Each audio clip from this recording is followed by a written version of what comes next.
Përshëndetje të nderuar miqtë e mi, ja ku po ritakohemi sërish së bashku me mua Tirona Lilin, pikërisht këtu në kanalin Monitor TV, për të sjellur pranë jush lajmet edhe ngjarjet më të fundit.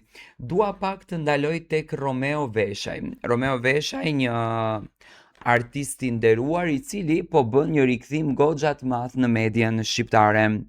Tani, Romeo Veshaj na ka ardhur me videon të cilën e shikoni ju, një video shumë energjike, një video shumë pozitive, një video me shumë adrenalin, do me thënë ai Romeo që në fakt ne jemi mësuar që ta shohim. Tani, Romeo shfaqet shumë fort, shumë karizmatik dhe me shumë plot vetbesim, kjo ka shumë rëndësi, duke dhënë qartë ndjesinë e një rikthimit të fuqishëm në sken. Unë mendoj që kjo video rikthen fuqishëm Romeo në sken. Vështrimi i tij është i drejtë për drejtë edhe depërtues, me sy që transmetojnë siguri, kontroll edhe sfidë. Duket sikur flet pa frikë edhe pa asnjë lloj hezitimi. Mimika e fytyrës së tij është serioze, e vendosur me nofull të shtrënguar dhe të lehtë, tipike për një figurë që di çfarë do dhe ku po shkon.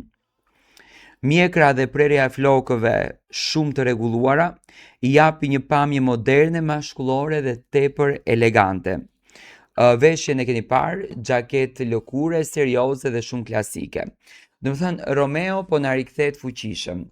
Vitin 2026 ai do të na vi me një super projekt të bukur, siç duket është një skenar i mirë punuar nga ana e Romeos për të na dhuruar dashuri dhe për të na dhuruar moment fantastik. Do të thënë, do të kemi fatin ta shijojmë dhe ta jetojmë Romeon, do të qasemi brenda jetës së tij, do të qasemi brenda momenteve të tij. I sigurt jam që ai ditë na jep emocione. Do me thënë, Romeo ka ardhur tashmë në fund vit me shumë energji të mirë për t'i premtuar publiku që rikthehet fuqishëm. Për jetën e tij private, nuk është se kemi zbuluar ndonjë zoçkë, ndonjë dashuri, por në fakt nuk po zbulojmë dot edhe nga jeta e Heidit ndonjë lidhje dashurie. Dhe siç duket, Romeo dhe Heidi kanë përzgjedhur që ta mbajnë bashkë emocionin, ta mbajnë bashkë dashurinë e tyre, ta mbajnë bashkë jetën e tyre, dhe kjo gjë në fakt po i bën që të jenë super të klikueshëm dhe super interesant nëpër rrjetet e tyre sociale. Dua të marr mendimin tuaj. A mendoni ju që ekziston një lidhje dashurie brenda Romeos edhe Heidi dhe çfarë në fakt Romeo do të na sjellën së shpejti?